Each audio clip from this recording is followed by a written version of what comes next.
আমিও কখনো ভাবিনি যে আপনার কোম্পানির সাথে আমি ডিল করতে পারবো। আমার প্রজেক্ট সব রেডি আছে।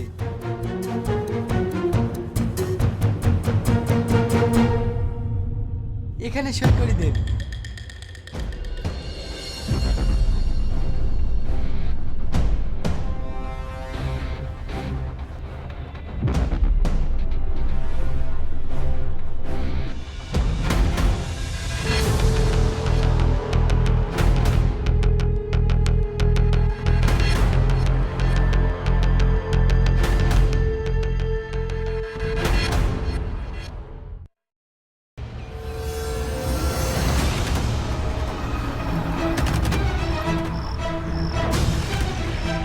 স্যার স্যার আমাদেরকে আর কিছুদিন সময় দিন, আমরা ব্যাংকে টাকা সব পরিশোধ করে দেবো। দেখুন, গত 3 মাস থেকে আপনারা হোম লোন জমা করেছেন না বিশ্লেষণ জমা করেছেন, অনেকবার জানার পরে আপনারা কোনো ব্যাংকের টাকা জমা করেননি। স্যার আপনার কাছে আমরা আর